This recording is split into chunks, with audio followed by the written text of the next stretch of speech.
Hello guys, welcome back to my channel twisted कहानियां। मेरा नाम है कनिका और आज मैं आपके लिए एक ऐसी स्टोरी लेकर आई हूँ जो कि मेरी अभी हाल ही में सुनाई गई स्टोरी, जो कि जोडी एरियाज की थी, जिसने शावर में अपने बॉयफ्रेंड का मर्डर कर दिया था। उससे काफी हद तक मिलती जुलती है, या हम ये कह सकते हैं कि दोनों ही किलर्स में बहुत ज्यादा सिमिलैरिटीज थी। जिस तरह से जोडी का बिहेवियर पुलिस कस्टडी में और उसके बाद भी बहुत ज्यादा वियर्ड रहा, उसी तरह से हमें कुछ इस केस में भी देखने के लिए मिला। इसमें जो भी कल्प्रिट था, उसका बिहेवियर पुलिस कस्टडी में बहुत ही अजीब था और उसकी फुटेज भी मैं आपको आगे स्टोरी में दिखाऊंगी। फिलहाल शुरू करते हैं हम अपनी स्टोरी। शाइना का जन्म हुआ था 8 अप्रैल 1991 के दिन। चाइना लेक्सिंगटन केंटकी में रहती थी, जो कि यूएसए में थी, और यहाँ पर वो अपने पेरेंट्स रॉबर्ट और शेरन हूवर्स के साथ रहती थी। शाइना वहीं पर एक लोकल हाई स्कूल में जाती थी और हम ये देख सकते हैं और साफ साफ बता सकते हैं कि सब कुछ शाइना के साथ बहुत अच्छा था। ऐसा माना जाता है कि वो बहुत ज्यादा फ्रेंडली थी, बहुत बबली थी, और इसके अलावा स्कूल में पढ़ाई में बहुत ही अच्छी थी। वो उन बच्चों में से एक थी जो हर चीज में अच्छे होते हैं लेकिन थोड़ा सा शैतान होते हैं।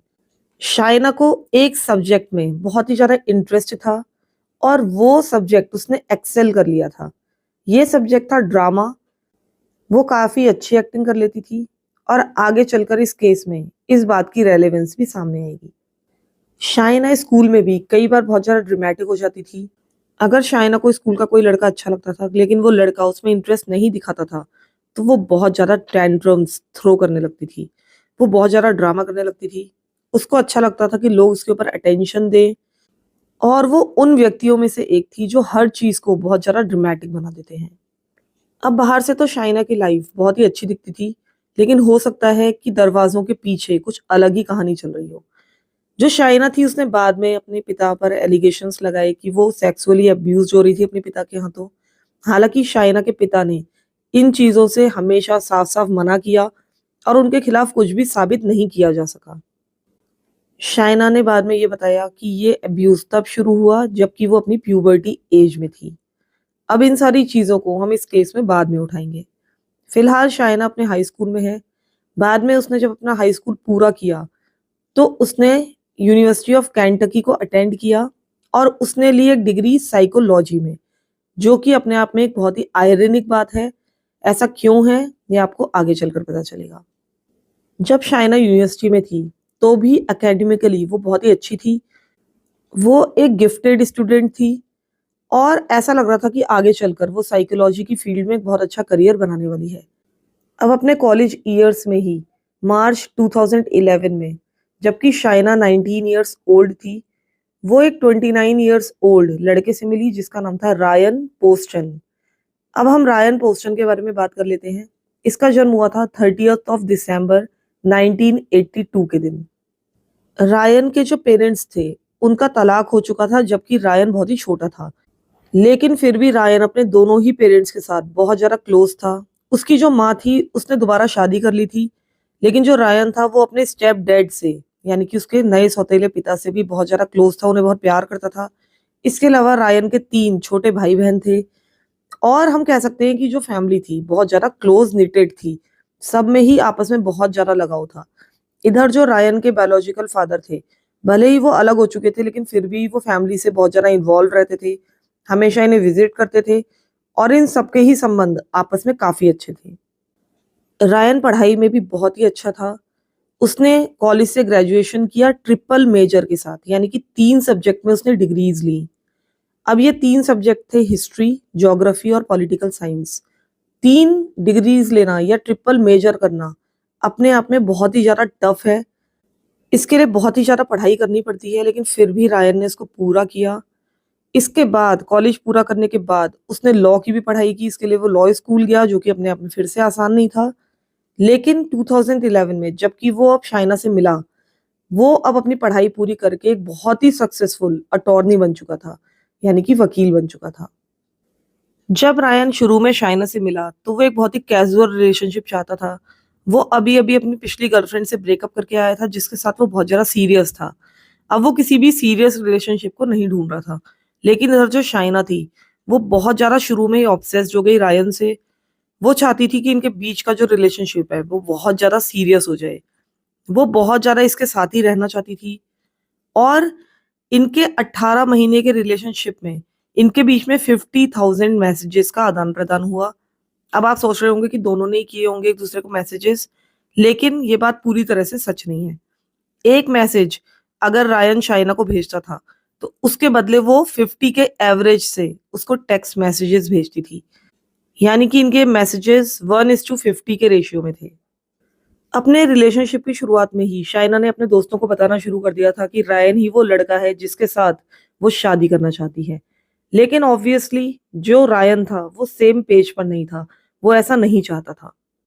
इधर जो शाइना थी वो बहुत ज़्यादा इनसिक्योर थी, एक लड़की से जिसका नाम था लॉरेन, और यही वो लड़की थी जिसके साथ रायन पहले बहुत सीरियस रिलेशनशिप में रहा था और इनका ब्रेकअप हो चुका था।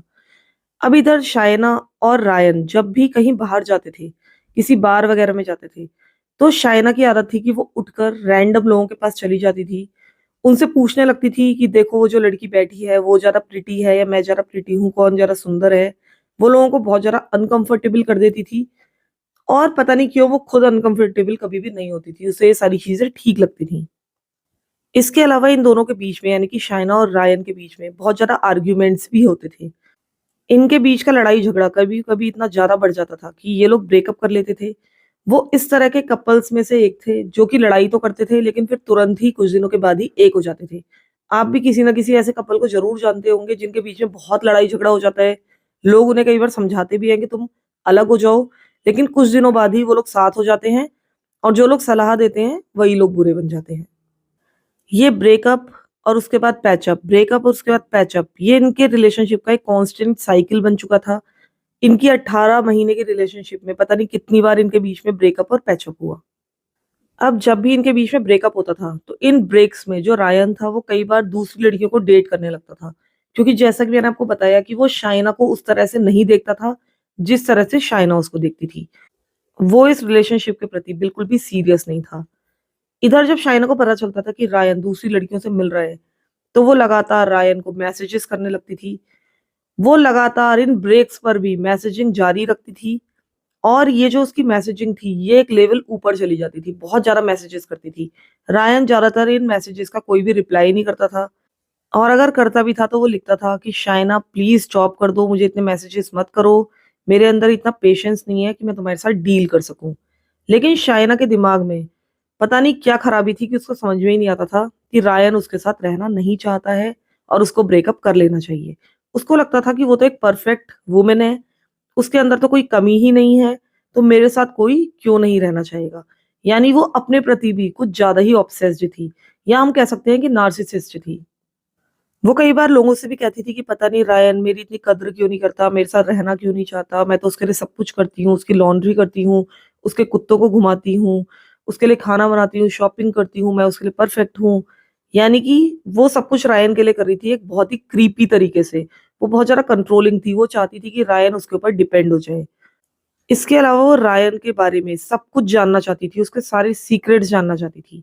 अब फिलहाल इस केस में हम 1 साल आगे चलते हैं, अब हम 2012 में हैं, जबकि इनके रिलेशनशिप को करीब 1 साल हो चुका है। अब इस समय एक बार फिर से रायन और शाइना का ब्रेकअप हो चुका है। इधर जो शाइना है, वो अपनी डिग्री फिनिश करने वाली है और जो रायन है, उसने अपना खुद का लॉ फर्म खोल लिया है और उसमें काम कर रहा है। अब इस समय जबकि इनका ब्रेकअप पीरियड चल रहा है, तो शाइना का जो बिहेवियर है, अब स्टॉकर के जैसा हो चुका है। वो उसको लगातार स्टॉक कर रही है और अब उसका ये जो बिहेवियर है, रायन के बहुत ज़्यादा पीछे पड़ने का, वो और एक लेवल अप हो चुका है। वो लगातार रायन को टेक्स्ट करती जा रही थी, लेकिन रायन उसके टेक्स्ट का कोई भी जवाब नहीं दे रहा था, उसको इग्नोर कर रहा था। तो अब शाइना रायन के पड़ोसियों से मिलने लगी, जिन लोगों के साथ वो काम करता था, यानी कि अपनी लॉ फर्म में जिनके साथ काम करता था, वो उनसे टच में रहने लगी, पूछने लगी कि रायन कहाँ है? उन लोगों से वो रायन की जासूसी करने लगी। इसके अलावा वो रायन की लॉ फर्म में भी लगातार फ़ोन करती रहती थी, क्योंकि मोबाइल पर तो जो रायन था उसका फ़ोन उठा नहीं रहा था। फिर धीरे-धीरे हर कोई समझ गया कि इस कॉल को आंसर नहीं करना है, लोगों ने लॉ फर्म पर भी इसका फ़ोन उठाना बंद कर दिया। अब जब शाइना को लगा कि ये तो बिल्कुल भी फ़ोन आंसर नहीं कर रहा है, तो शाइना एक लेवल और अप चली गई। उसने अपनी फ्रेंड का फ़ोन बोरो किया और अब रायन के वर्क फ़ोन पर यानी लैंडलाइन पर फ़ोन करने शुरू कर दिए। वो ऐसा दिखा रही थी कि वो एक पोटेंशियल क्लाइंट है, उसे इन लोगों की सेवाएँ चाहिए और फिर वो रायन को वो क्लाइंट बनकर बहुत ही इंसल्टिंग मैसेजेस भेजने लगी। अब वो उसमें क्या लिखती थी इसकी ज़्यादा जानकारी नहीं है, लेकिन रायन को जल्दी समझ में आ गया कि ये शाइना कर रही है, वो ही उसे उल्टे-सीधे मैसेज भेज रही है और उसने उस फ़ोन को भी उठाना बंद कर दिया। अब एक बार जो शाइना थी वो आउट ऑफ स्टेट का फ़ोन नंबर लेकर आ गई, उससे उसको मैसेजेस करने लगी, उसको फ़ोन करने लगी। तो आप समझ सकते हैं कि सिर्फ़ रायन से बात करने के लिए वो इतनी मेहनत कर सकती थी। यानी कि वो एक बहुत ही ऑब्सेसिव गर्लफ्रेंड थी। हालाँकि टेक्निकली इस समय हम उसको गर्लफ्रेंड भी नहीं कह सकते हैं क्योंकि ये लोग ब्रेकअप कर चुके थे। फिर एक बार शाइना को पता नहीं कैसे लेकिन रायन के फ़ेसबुक का पासवर्ड पता चल गया। उसने उसके फ़ेसबुक को हैक कर लिया। फिर वो सब कुछ मॉनिटर करने लगी कि रायन फ़ेसबुक पर क्या कर रहा है। वो ये देखना चाहती थी कि कितनी लड़कियाँ फ़ेसबुक पर उसकी फ्रेंड्स हैं। कई बार अगर कोई भी लड़की रायन को मैसेज करती थी तो उसके पढ़ने से पहले ही वो उसको डिलीट कर देती थी। इसके अलावा वो रायन की फ्रेंड लिस्ट को चेक करती थी और जितनी भी लेडीज़ उसमें मौजूद थीं, उनमें से ज़्यादातर को वो डिलीट कर देती थी। कई बार वो रायन के वर्क प्लेस पर पहुँच जाती थी बिना बताए उससे मिलने के लिए। और मैं आप लोगों को एक बात और बता दूँ कि फ़िलहाल क्योंकि ये लोग अब जॉब कर रहे हैं इसलिए अपनी लॉ फ़र्म खोल ली है, तो रायन और शाइना फ़िलहाल एक-दूसरे से 80 मील की दूरी पर रहते हैं। यानी कि कम से कम 120 किलोमीटर्स दूर रहते हैं। यानी कि यहाँ तक आने के लिए उसको पूरी प्लानिंग करनी पड़ती होगी, ऐसा नहीं है कि वो वहीं पर रहती थी लोकल और उससे मिलने आ जाती थी। वो सब कुछ प्लान करके रायन से मिलने के लिए आती थी अनअनाउंस्ड और कई बार तो रायन उससे मिलने के लिए मना कर देता था। जब रायन उससे वहाँ से जाने के लिए कहता था, तो वो मना कर देती थी कि मैं यहाँ से नहीं जाऊँगी, वहीं बैठी रहती थी। अब रायन को बहुत ज़्यादा प्रॉब्लम होने लगी, वो उसके साथ नहीं रहना चाहता था। वो अपने फ्रेंड से भी कह रहा था कि मुझे नहीं पता कि मुझे क्या करना चाहिए, मैं उससे छुटकारा कैसे पाऊँ? मैं उसको बिल्कुल भी नहीं मिलना चाहता हूँ, लेकिन वो इस बात को समझ ही नहीं रही है कि मैं इंटरेस्टेड नहीं हूँ। कई बार तो जो रायन था, वो शाइना के साथ फिर से पैचअप कर लेता था मजबूरी में, क्योंकि शाइना उसको बहुत ज़्यादा गिल्ट फ़ील कराती थी कि मेरी इतनी ज़्यादा कंडीशन ख़राब है, तुमने मेरे से ब्रेकअप कर लिया है, मैं नहीं रह सकती, इस तरह की चीज़ें। और ये बात वो खुद शाइना से कहता भी था कि मैं सिर्फ़ तुम्हारे साथ इसलिए हूँ, क्योंकि तुम मुझे गिल्ट फ़ील करा रही हो। रायन पैचअप के बाद भी लगातार अपने फ्रेंड्स और फैमिली से इसकी कंप्लेंट करता रहता था, वो बहुत ज़्यादा परेशान हो चुका था। वो ये लिखता था, इस तरह के मैसेजेस लिखता था कि आज वो मेरे फ्लैट में 3 बार आ गई और हर बार उसने जाने से मना कर दिया। और कई बार वो लिखता था कि ये जिस तरह की व्यक्ति है, जितनी क्रेज़ी है, इस तरह के व्यक्ति से मैं कभी भी नहीं मिला और उसको देखकर मुझे कई बार घबराहट हो जाती है। लेकिन शाइना रुकने वाली नहीं थी। वो लगातार कॉल करती थी, टेक्स्ट करती थी, अनअनाउंस्ड पहुँच जाती थी और अब जो रायन था वो बहुत ज़्यादा परेशान होने लगा था। फिर रायन ने ये डिसीज़न ले लिया कि मैं पूरी तरह से इस रिलेशनशिप को ख़त्म कर दूँगा। उसने अपना फ़ोन ऑफ करना शुरू कर दिया। वो बिल्कुल भी शाइना के मैसेजेस का जवाब नहीं दे रहा था। अब उसने अपने दरवाज़े पर पैडलॉक भी लगाना शुरू कर दिया था, ताकि शाइना अंदर ना घुस सके। लेकिन शाइना को कोई फ़र्क पड़ने वाला नहीं था। कई बार तो शाइना रायन के घर में ज़बरदस्ती घुस आती थी, उसके पास चाबी थी। कई बार जो रायन था वो पैडलॉक लगाना भूल जाता था या अंदर से कुंडी लगाना भूल जाता था, तो वो ज़बरदस्ती अंदर घुस आती थी और कई बार तो रायन ही अपना घर छोड़कर, अपना फ्लैट छोड़कर बाहर निकल जाता था, ताकि उसे शाइना से बात ना करनी पड़े। यानी कि शाइना को बिल्कुल भी इंसल्ट अपनी फ़ील नहीं होती थी। वो बहुत ज़्यादा ज़बरदस्ती इसकी ज़िंदगी में घुसने की कोशिश कर रही थी। शाइना रायन के बारे में बताती थी कि जो रायन है वो उसको फिजिकली और वर्बली दोनों ही तरह से अब्यूज करता है। वो कहती थी कि रायन उसके ऊपर भद्दे कमेंट्स करता है, उसकी अपीयरेंस के ऊपर भद्दे कमेंट करता है। वो उससे कहता है कि तुम्हें वेट कम करने की ज़रूरत है। इसके अलावा तुम्हें प्लास्टिक सर्जरी करा लेनी चाहिए। कई बार जब ये लोग पैचअप करते थे, तो रायन कुछ शर्तें रखता था, जैसे कि अब हम कम बात करेंगे, कम मिलेंगे। लेकिन शाइना बिल्कुल भी ये बातें मानने वाली नहीं थी। वो बाद में ये भी बताने लगी थी कि एक बार रायन ने उसको उठाया, उसको उठाकर ज़मीन पर फेंक दिया, उसकी पिटाई की और पता नहीं क्या-क्या चीज़ें वो अब लोगों को बता रही थी। हालाँकि लोगों को पता था कि जो शाइना है, वो बहुत ज़्यादा झूठी व्यक्ति है और वो कई बार इन चीज़ों के बारे में पहले भी झूठ बोल चुकी है। ऐसा भी बताया जाता है कि शाइना अपने शरीर पर खुद ही नील के निशान बना लेती थी, ये साबित करने के लिए कि रायन ने उसकी पिटाई की है। कई बार वो जानबूझकर रायन के घर में, उसके फ्लैट पर बर्तन पटकती थी, चीजें पटकती थी ताकि नेबर्स को लगे कि इस घर में कुछ ना कुछ गड़बड़ है और शायद रायन ही शाइना को फिजिकली अब्यूज कर रहा है। अब फिलहाल जो शाइना थी वो अपनी डिग्री पूरी कर चुकी थी और अब वो अपनी मास्टर डिग्री लेने के लिए आगे बढ़ रही थी। इधर जो रायन था वो अपनी लॉ फर्म में काफी ज्यादा बिजी था और वो काफी स्ट्रेस में भी था क्योंकि उसने एक नया काम शुरू किया था और कई बार इस तरह के कामों में कई डिफिकल्टीज आती हैं। उसके जो एक्स पार्टनर्स थे उन्होंने भी कुछ धोखाधड़ी की थी और इस कारण से रायन मानसिक रूप से टेंशन में था। इस समय जो रायन था वो शाइना के ऊपर बिल्कुल भी अटेंशन नहीं दे रहा था, वो अपने काम पर फोकस करना चाहता था। वैसे भी वो शाइना में इंटरेस्टेड था ही नहीं, वो तो उसको झेल रहा था और ऐसा भी माना जाता है कि शायद वो जानबूझकर शाइना को इग्नोर कर रहा था और जितना वो बिजी था उससे भी ज्यादा अपने आप को बिजी दिखा रहा था ताकि शाइना से पीछा छुड़ा सके। फिर धीरे धीरे जब रायन को लगने लगा कि इससे पीछा छुड़ाना बहुत मुश्किल है तो अब उसने नए लोगों को डेट करना शुरू कर दिया। अब शाइना को तो पता चलना ही था, वो बहुत ज्यादा नाराज हो गई, मतलब बहुत ही ज्यादा नाराज हो गई। उसने अपनी फ्रेंड्स को कहना शुरू कर दिया कि मैं तो रायन से नफरत करती हूँ, वो एक इविल पर्सन है। अब मेरा प्यार नफरत में बदल चुका है और अब मुझे रायन की कोई भी परवाह नहीं है क्योंकि रायन तो मुझसे प्यार करता नहीं है, तो मैं क्यों उससे प्यार करूं। अब उसका ये जो व्यवहार था वो थोड़ा सा क्रेजी लगने लगा था। वो टेक्स्ट मैसेजेस कर रही थी। फिर एक टेक्स्ट मैसेज में शाइना ने अपनी एक फ्रेंड को बताया कि वो शूटिंग रेंज जा रही है रायन के साथ, यानी कि वो लोग फिलहाल साथ साथ थे। लेकिन उसने फिर इस टेक्स्ट मैसेज में आगे लिखा कि वहां जाने के बाद, यानी कि शूटिंग रेंज में जाने के बाद, मैं एक्सीडेंटली गन को रायन की तरफ मोड़ दूंगी और इस तरह से दिखाऊंगी जैसे कि ये एक्सीडेंट है लेकिन मैं इसको गोली मार दूंगी। इसके अलावा भी अपने कुछ और फ्रेंड्स को उसने ये कहा था कि मैं रायन की हत्या करना चाहती हूँ। अब हम चलते हैं सीधे 11 अक्टूबर 2012 की तरफ। इस शाम रायन और शाइना दोनों के दोनों रायन के पेरेंट्स के घर गए। वो एक नॉर्मल डिनर पार्टी थी, उनको साथ में डिनर करना था, सब कुछ बिल्कुल नॉर्मल लग रहा था। लेकिन उस दिन रायन अपने पिता को एक तरफ लेकर गया। उसने अपने पिता को बताया कि मैं बहुत ज्यादा स्ट्रेस्ड हूँ, मेरा और शाइना का जो रिलेशनशिप है वो बिल्कुल भी अच्छा नहीं है और मैं ब्रेकअप करना चाहता हूँ उसके साथ, लेकिन वो करने नहीं दे रही है मुझे ब्रेकअप। अब ये जब डिनर पार्टी खत्म हो गई तब शाइना और रायन दोनों के दोनों रायन के फ्लैट की तरफ चल दिए। लेकिन ये पता नहीं चल पाया है कि रास्ते में या फिर जब वो लोग फ्लैट पर पहुंचे उस बीच क्या हुआ। लेकिन ऐसा माना जाता है कि क्योंकि रायन अपने पिता को ये सारी चीजें बता रहा था तो इसकी बहुत ही हाई पॉसिबिलिटी है कि उसने शाइना से कहा होगा कि अब हमारे बीच में सब कुछ खत्म हो गया है। इसके बाद रात के 3 बजे शाइना ने अपनी माँ को रोते रोते फोन किया। उसने अपनी माँ से कहा कि मुझे बहुत अच्छा नहीं लग रहा है, मेरी तबीयत खराब है।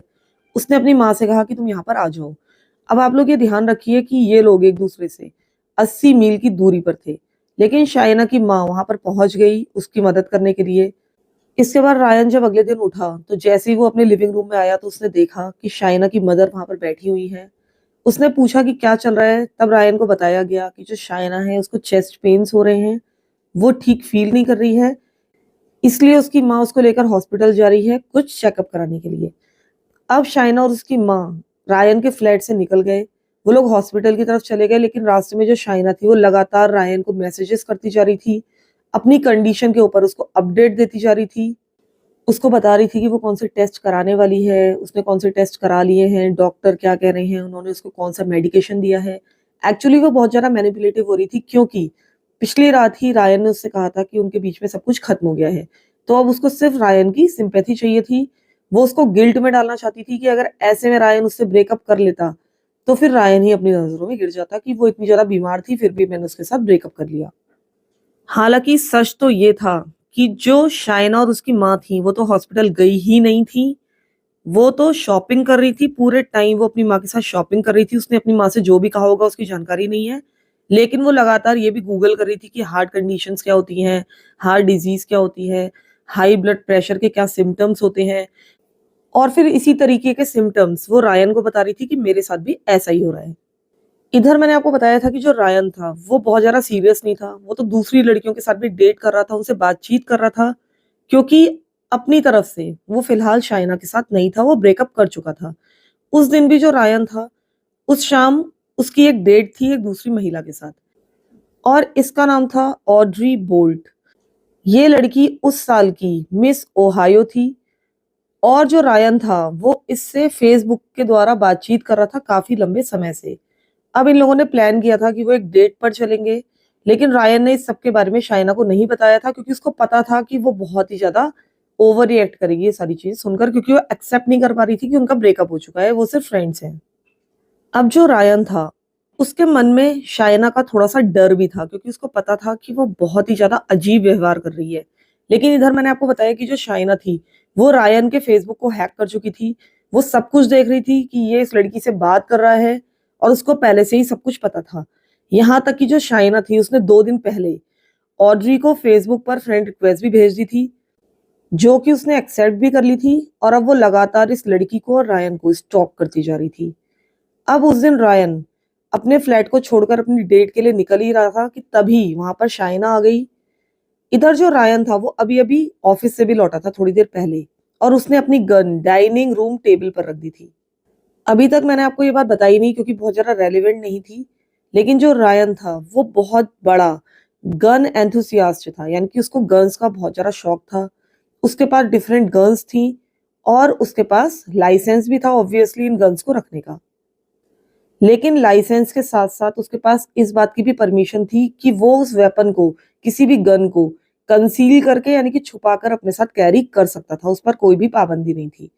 जनरली वो जब भी आता था बाहर से तो हमेशा उसके पास गन होती थी और उसकी हैबिट थी कि वो डाइनिंग रूम टेबल पर उस गन को हमेशा रख दिया करता था।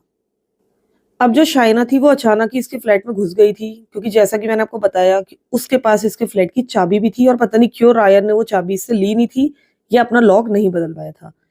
अब रात के करीब 9 बजे शाइना ने एक 911 कॉल की और उस कॉल में उसने क्या कहा आप खुद ही सुन सकते हैं। Kent County 911. Ma'am, I have. I killed my boyfriend in self-defense. Okay, where are you? I'm standing about 10 feet from his dead body. He beat me and tried to carry me out of the house, and I came back in to get my things, and he was right in front of me, and he reached down and grabbed the gun, and I grabbed it out of his hand and pulled the trigger.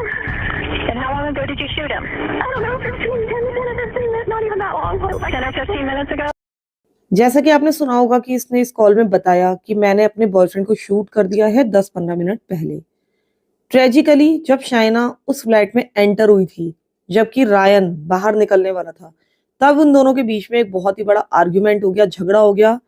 और उसके बाद शाइना ने वो gun लेकर जो कि dining table पर पड़ी हुई थी रायन को 6 टाइम्स शूट कर दिया।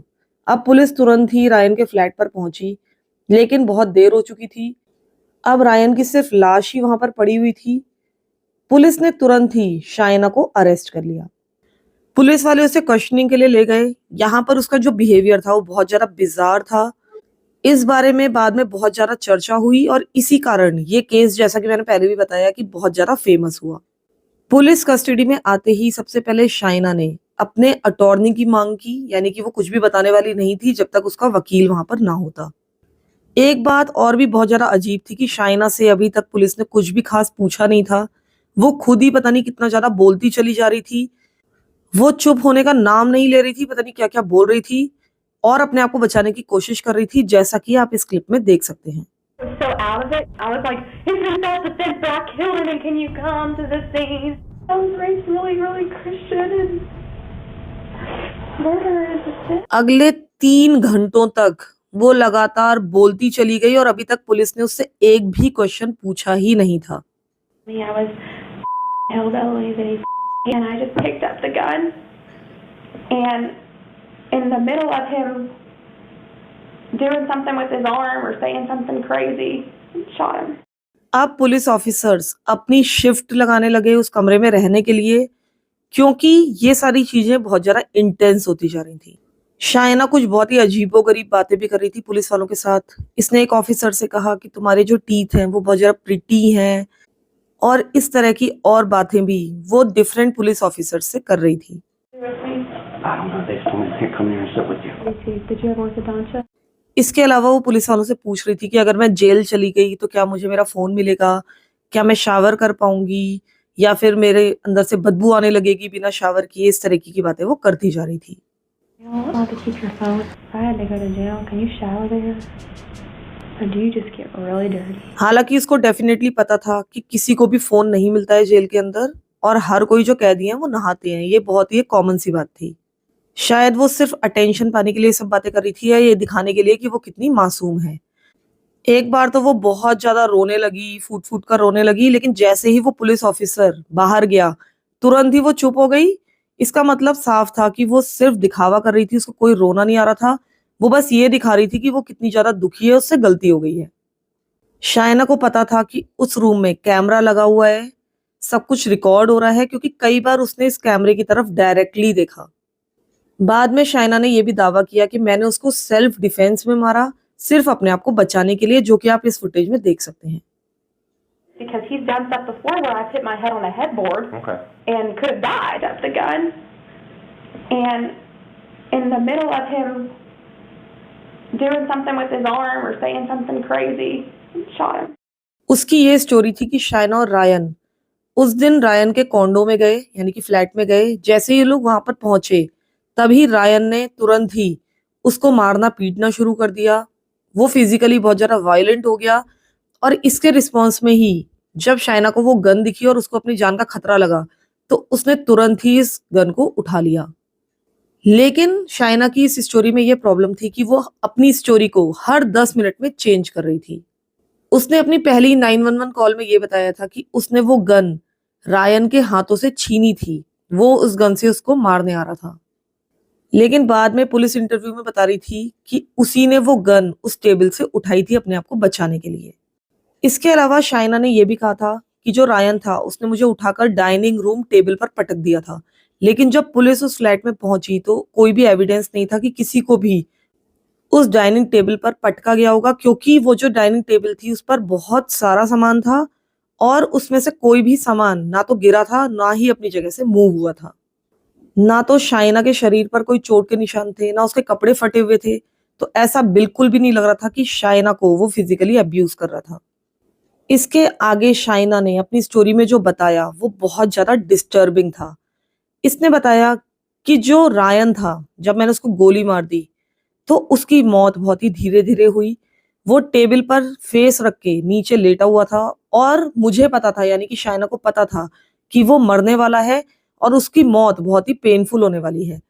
शाइना ने कहा कि उस समय मैंने उसको एक ही गोली मारी थी, लेकिन उसके बाद जब मैंने देखा कि ये तड़प रहा है तो मैंने उसको आराम पहुंचाने के लिए उसको कई बार गोलियां और मार दी, क्योंकि मुझे पता था कि ये बचने वाला नहीं है।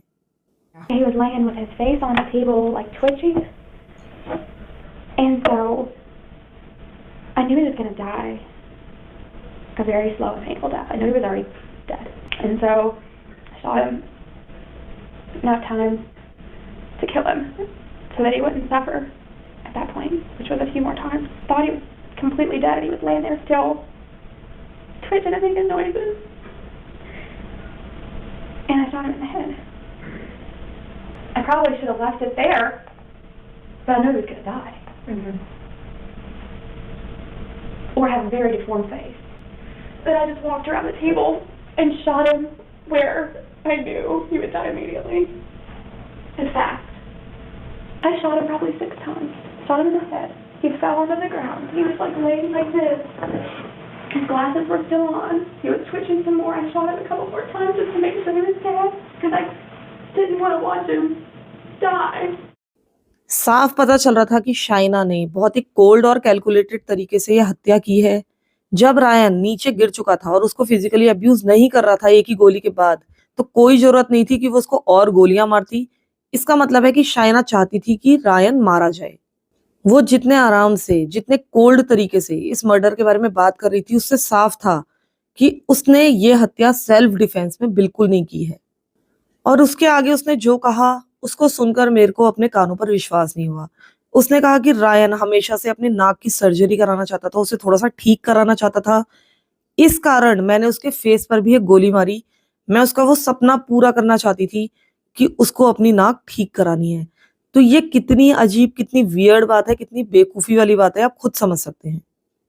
और ये बात करते करते वो हंस भी रही है, आप खुद देख सकते हैं। Deformed face. He's very vain and wants to get a nose job. Just that kind of person. And I shot him right here. I gave him his nose job. He wanted. इसके बाद जब officers बाहर गए, इस कमरे से निकले, तो उसने नाचना और गाना शुरू कर दिया। बहुत ही अजीब सा व्यवहार वो वहां पर शो कर रही थी। ये ऐसा व्यवहार नहीं था कि आपने किसी की हत्या कर दी अपने आप को बचाने के लिए और आप दुखी हो। ऐसा लग रहा था कि वो बहुत ज़्यादा खुश है इस हत्या को करने के बाद। अब ये जो शाइना नाम की लड़की थी, इसको जेल में भेज दिया गया और उसकी बेल सेट की गई $5 मिलियन के लिए। फाइनली 3 सालों के बाद शाइना का ट्रायल शुरू हुआ। ये ट्रायल शुरू हुआ 13 अप्रैल 2015 के दिन। इस दौरान ये पूरे समय जेल में ही रही। जब शाइना ट्रायल में आई तो उसके डिफेंस टीम ने कहा कि ये सारा कुछ सेल्फ डिफेंस में किया गया था। अब प्रोसिक्यूशन को तो पता था कि ये सब कुछ झूठ है। एक्चुअली सभी को पता था कि ये झूठ बोल रही है। अब प्रोसिक्यूशन शाइना के सारे टेक्स्ट मैसेजेस निकाल कर लाए, जो भी उसने अपनी फ्रेंड्स को कहा था, जो भी उसका स्टॉकर बिहेवियर रहा था, वो सारी चीज उन्होंने कोर्ट के सामने पेश की। इसके अलावा उसके जितने भी कॉन्ट्रडिक्शंस थे 911 कॉल में, उसके बाद पुलिस इंटरव्यू में, उसको भी उन्होंने उठाया। अब कुछ नए एविडेंसेस भी कोर्ट में पेश किए गए। इन लोगों ने बताया कि उस रात जबकि इनके बीच में झगड़ा हुआ और मर्डर हुआ, रायन बहुत ज्यादा शाइना से घबराया हुआ था, क्योंकि आपको पता ही है कि वो डेट पर जाने वाला था। यहाँ तक कि रायन ने अपने आप को अपने बेडरूम में बंद कर लिया था, लॉक कर लिया था। वो एक तरह से शाइना से छुपने की कोशिश कर रहा था। उस दिन शाइना ने गूगल सर्च किया कि किस तरह से एक लॉक को खोला जाए बॉबी पिन की सहायता से। ये कोई सेल्फ डिफेंस का तरीका नहीं लग रहा था। वो फाइनली पता नहीं कैसे, लेकिन रायन के बेडरूम को खोलने में कामयाब रही, शायद अपनी उसी बॉबी पिन की सहायता से। इस दौरान जबकि शाइना जेल में थी, तब अपनी सेलमेट को उसने बताया था कि मैंने ही रायन की हत्या की है। वो बहुत ज्यादा खुश थी और शेखी बगार रही थी। कोर्ट में शाइना का जुर्म साबित हो गया।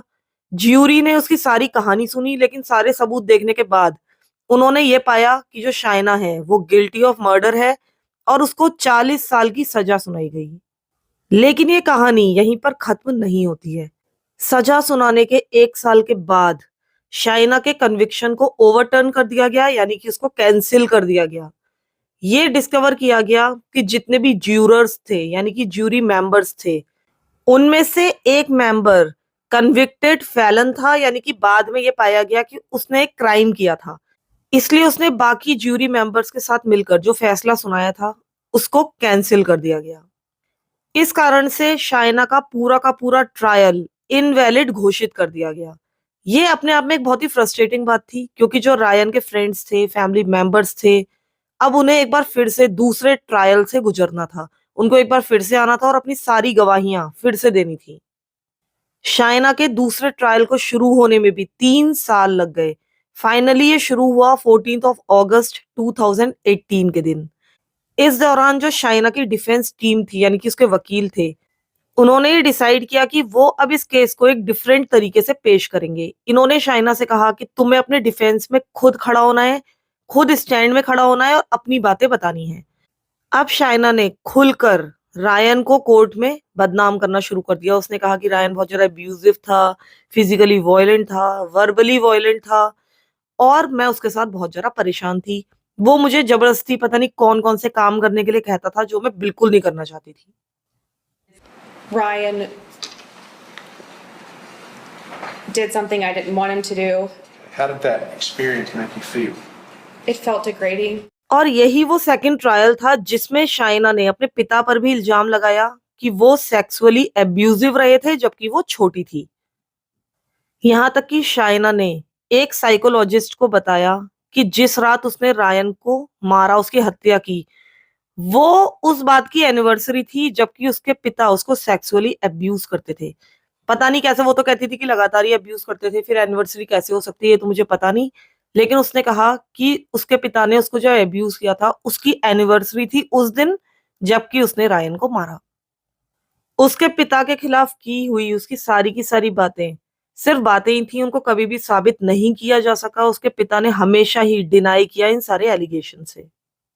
इस सेकंड ट्रायल में भी शाइना हूवर को गिल्टी पाया गया। उसके बाद 18 अक्टूबर 2018 के दिन शाइना को 40 साल की जेल की सजा सुनाई गई और अभी तक फिलहाल शाइना जेल में बंद है।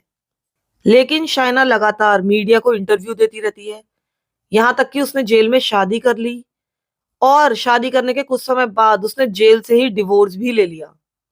लोग इसके केस में बहुत ज्यादा इंटरेस्ट लेते हैं। कहीं ना कहीं उसको उसकी जिंदगी बहुत ही फैसिनेटिंग लगती है और बहुत से लोग इसका कंपैरिजन जोडी एरियास केस से करते हैं। आपको जोडी एरियास का केस मैंने अभी हाल ही में सुनाया था, आपको याद ही होगा। ये दोनों ही लड़कियां यानी कि जोडी और शाइना, ये दोनों बहुत ज्यादा ऑब्सेस्ड थे अपने बॉयफ्रेंड से, क्रेजी थे, जेलस थे। ये लोग लगातार यानी कि ये दोनों लगातार अपने बॉयफ्रेंड से ब्रेकअप करती रहती थी और पैचअप करती रहती थी। इसके बाद इन दोनों ने ही अपने अपने बॉयफ्रेंड्स की हत्या कर दी और दोनों का ही बिहेवियर अरेस्ट के बाद बहुत ही ज्यादा अजीब था।